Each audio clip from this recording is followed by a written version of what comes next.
Selamat pagi saudara, berjumpa lagi di Kompas Bisnis bersama saya Paskalis Iswari. Saudara, di tengah pandemi, stabilitas sistem keuangan diklaim masih dalam keadaan sehat. Namun ketidakpastian ekonomi masih akan membayangi pemulihan ekonomi nasional.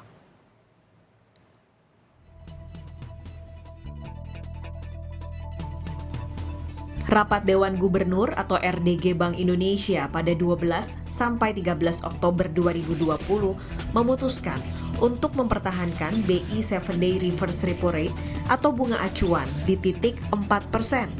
Suku bunga Deposit Facility sebesar 3,25% dan suku bunga Lending Facility sebesar 4,75%. Keputusan ini mempertimbangkan perlunya menjaga stabilitas nilai tukar rupiah di tengah inflasi yang diperkirakan tetap rendah. Bank Indonesia menekankan pada jalur kuantitas melalui penyediaan likuiditas, termasuk dukungan Bank Indonesia kepada pemerintah dalam mempercepat realisasi APBN tahun 2020 guna mendorong pemulihan ekonomi dari dampak pandemi COVID-19. Bank Indonesia juga menempuh 5 kebijakan lain, yaitu melanjutkan kebijakan stabilisasi nilai tukar rupiah, memperkuat strategi operasi moneter, mempercepat langkah-langkah pendalaman pasar uang dan pasar valuta asing melalui electronic trading platform dan central counterparty. 4.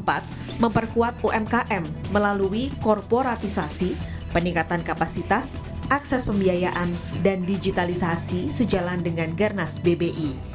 Kelima, memperkuat ekosistem ekonomi dan keuangan digital.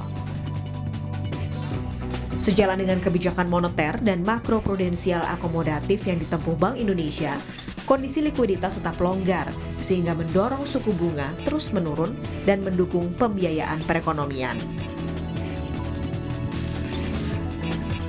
Sinergi ekspansi moneter Bank Indonesia dengan akselerasi stimulus fiskal pemerintah dalam mendorong pemulihan ekonomi nasional juga terus diperkuat.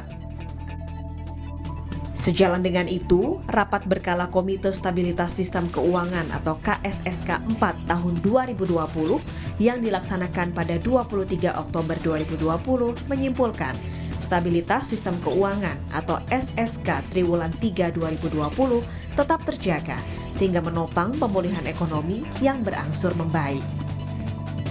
Indikator SSK tetap berada pada kondisi normal di tengah masih tingginya ketidakpastian sebagai dampak dari pandemi COVID-19.